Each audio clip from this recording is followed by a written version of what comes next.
Homer Simpson loves them and they taste great with a hot cup of coffee. There's a wide variety available, but what goes into making them? They start out in a factory like this one. The first ingredient is the yeast. This helps the dough to rise and gives the ring its light fluffy texture. The yeast works faster if conditions are warm, but if it's too warm, the yeast cells will die. So on hot days, ice is added into the mix. Next is flour and plenty of it. To make 20,000 donuts, this factory uses nearly 3/4 of a ton of flour every day.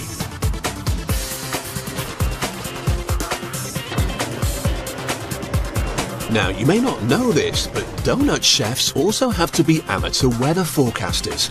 If the air is too humid, the chef must use less water in his mixture, so he has to check his barometer and weather maps every time he starts a new batch of dough.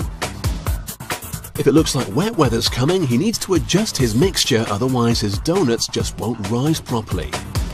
Once he's satisfied he's got the right recipe for the conditions, it's time to turn out another batch of fresh donuts. This one mix will be enough to make 750 fresh rings. This chef's job is to divide the mix and beat out any unwanted air bubbles.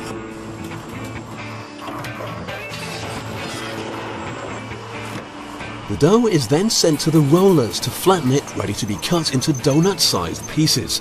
It needs a few passes to get it just right.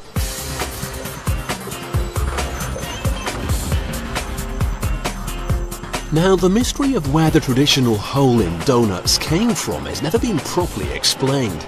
However, the most popular story is that a baker's apprentice didn't like the cakes his mum cooked for him because they were often raw in the middle. She started putting nuts in, but he also took these out. So dough with nuts, which were removed, became donuts with a hole in the middle.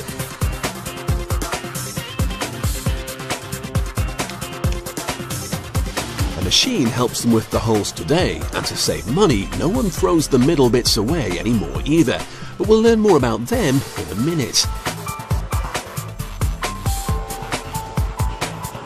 The donuts are now laid out on a board and sent to a warm cupboard for 50 minutes, where the yeast can get to work and help the dough to rise. This gives the workers just enough time to cook the middles as well. Now, this has to be an unsatisfying job. After neatly laying out exactly 120 middles onto a tray, a colleague collects them and dumps them into a deep fat fryer, where all the tidy ordering is ruined. While they're sizzling away, the boss keeps an eye on the donuts rising in their cupboard. At 38 degrees Celsius, they're growing nicely. Back to the middles. They've crisped nicely in a bath of hot soya oil at 190 degrees Celsius. They're then removed and coated in a thick sticky layer of icing sugar and sold as individual donut bites. Now it's the turn of the donuts. They also have to take their turn in the hot oil bath.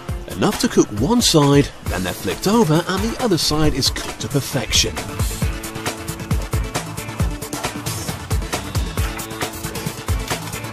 When they emerge, they look like donuts, but they don't taste of very much, so now they need a topping. And popular flavours include strawberry, toffee, custard and cinnamon.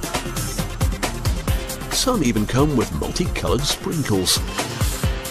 Every day, this factory produces around 20,000 donuts to be shipped out all over the country.